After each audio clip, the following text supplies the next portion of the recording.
여기 한국인과 결혼해서 한국 국적을 취득하게 되었다는 튀르키예 여성이 있습니다. 그리고 그녀는 한국 여권을 가지고 그렇게나 깐깐하다는 서유럽 공항을 통과하려 했다고 하는데요.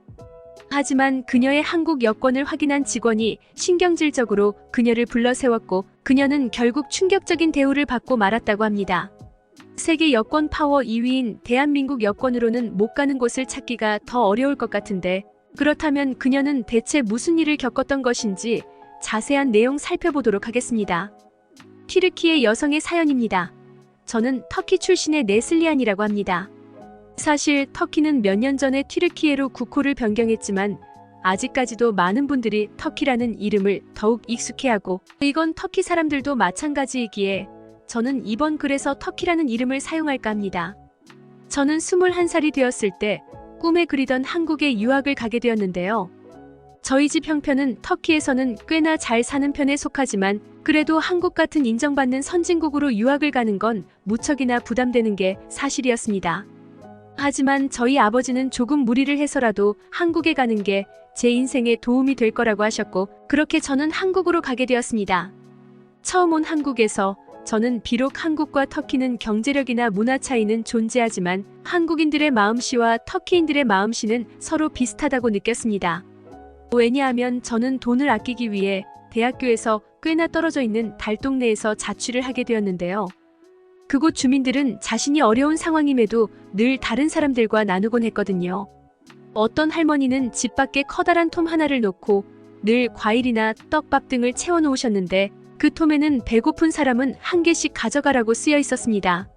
그리고 한국인들은 실제로 한 개씩만 가져감으로써 양심을 지켰죠. 터키에서도 이웃들끼리 서로 나누는 문화가 있기에 저는 이런 따뜻한 문화를 가진 한국에 빠르게 적응할 수 있었습니다. 그리고 한편으로는 선진국임에도 아직까지 이런 문화를 유지하는 한국이 대단하다고 느끼기도 했는데요. 다른 선진국들은 사람들이 차갑고 개인주의적인 면이 있어서 절대로 이런 문화를 찾아볼 수 없거든요. 이외에도 달동네 주민들은 저를 참 많이도 챙겨주셨는데요. 그 동네에서 외국인이라곤 저 혼자밖에 없어서 그런지 옆집 아주머니는 제게 밥을 굶고 다니지 말라고 말씀하시며 반찬 이것저것을 챙겨주셨고 다른 이웃 주민들도 혼자 살면 과일 챙겨 먹기가 힘들다며 제게 여러 제철 과일들을 나눠주시곤 하셨습니다. 그때는 몰랐어요. 터키는 10,000원 한 장이면 한 트럭만큼의 과일을 살 수 있는데 한국은 세계에서 과일이 가장 비싼 나라 중 하나로 체감상 터키보다 과일이 수백 배나 비싸다는 걸 말이에요. 하지만 한국인들은 그런 귀한 과일들을 기꺼이 제게 나눠준 것이었죠. 어쨌든 그렇게 저는 이웃 주민들의 도움 덕분에 무사히 학교를 졸업할 수 있었고 무역회사에 취직하게 되었습니다. 그리고 취직 3개월 만에 회사 동료였던 한국 남자와 결혼했죠. 저는 배려심 깊고 다정한 한국인 남편에게 확신을 가질 수 있었고 그렇게 엄청나게 빨리 결혼을 해서 아이까지 낳게 되었습니다.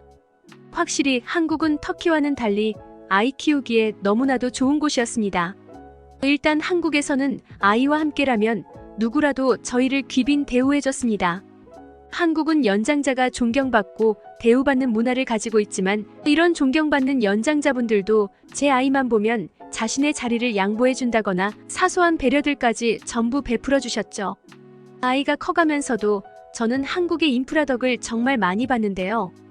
일단 한국은 대중교통이 엄청나게 활성화되어 있어서 버스나 지하철로도 어디든 갈 수 있었거든요. 그래서 아이와 함께 부담 없이 나갈 수 있었습니다. 놀랍게도 한국 대중교통에서는 추울 때는 에어컨, 더울 때는 히터가 과할 정도로 아낌없이 틀어져 있었는데요. 터키 대중교통에서는 이런 시설을 거의 갖추고 있지 않을 뿐더러 혹여라도 이런 에어컨이나 히터를 갖추면 가격이 엄청나게 비싸지죠.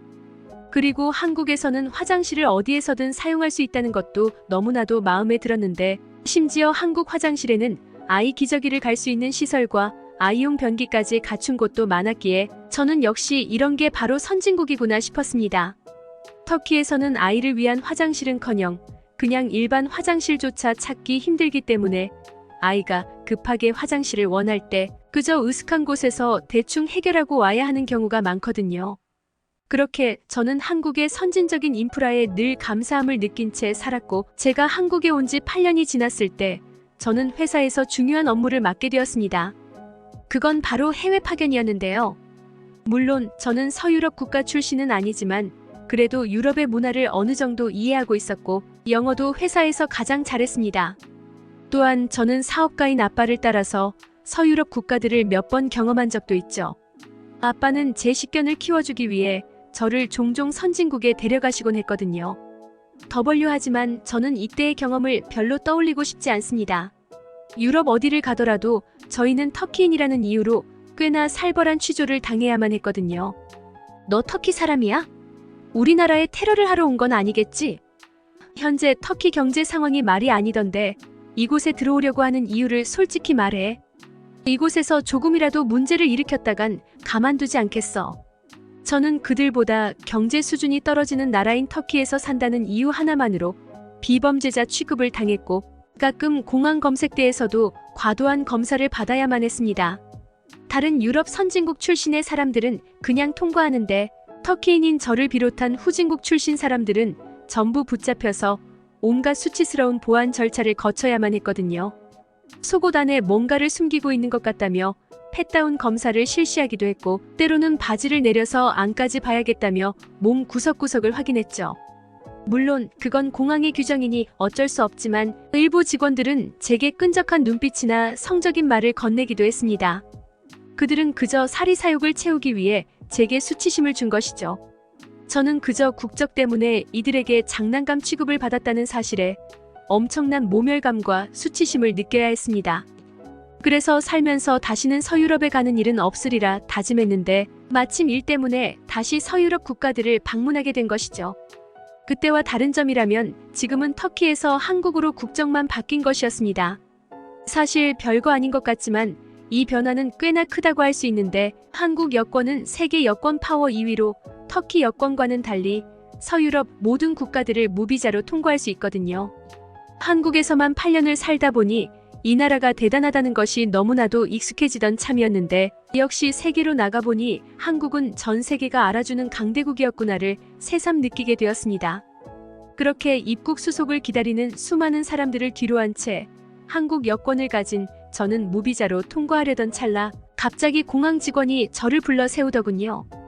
그는 저를 의심의 눈초리로 보더니 이내 말을 걸었습니다. 당신은 딱 봐도 한국인이 아닌데요. 제 딸은 한국을 무척이나 좋아하고 저는 그녀 때문에 한국인을 구분할 수 있습니다. 제가 한국인과 결혼해서 한국 국적을 취득했다고 말했음에도 직원은 여전히 의심의 눈초리를 거두지 않았죠. 당신 그럼 한글을 만든 사람이 누군지 알아요? 이건 제게 너무나도 쉬운 문제였습니다. 제가 1초 만에 세종대왕이라고 답하자 그는 그제야 표정을 풀고 환영의 미소를 보이더군요. 협조 감사합니다. 요즘 한국인을 사칭하는 사람들이 부쩍 늘어나서 부득이하게 이런 질문을 드리게 되었네요. 한국 여권의 파워가 좀 강력해야죠.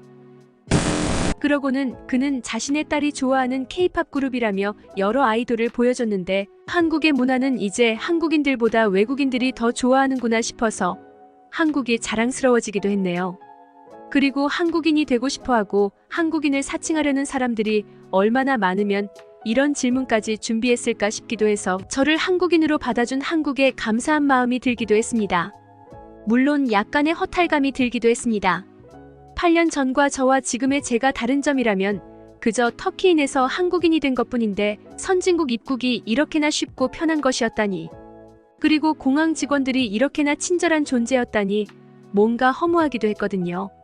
어쨌든 그렇게 저는 그렇게나 콧대 높고 무례했던 서유럽 공항 직원들에게 늘 환대만을 받으며 입국할 수 있었습니다. 그리고 8년 전에 제 외모를 보고 거지 나라에서 왔다며 비아냥댔던 서유럽 사람들은 지금의 제가 한국에서 왔다고 밝히니 자신은 K-팝 팬이라며 한국 드라마 본 적 있냐며 제게 엄청난 환대를 베풀어 주더군요.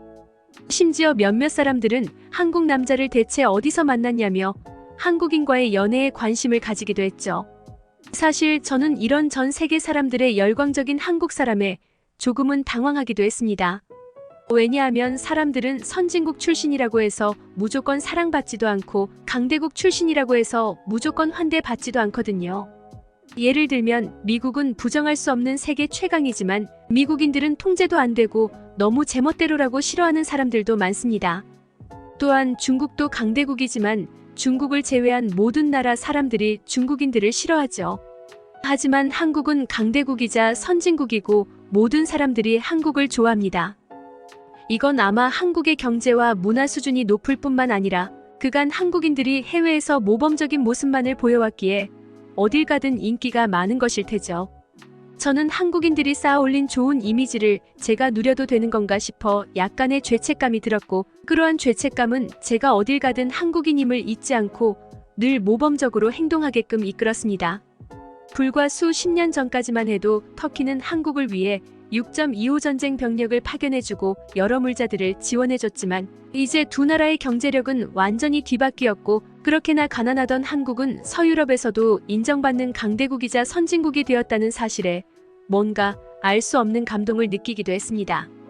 자신의 운명을 스스로 개척하고 당당히 자신들의 가치를 인정받고 있는 한국인들이 존경스러우면서도 제 아이는 한국인으로서 저와 같은 취급을 받지 않고 늘 존중받으며 자랄 수 있다는 사실이 너무나도 감사해졌습니다.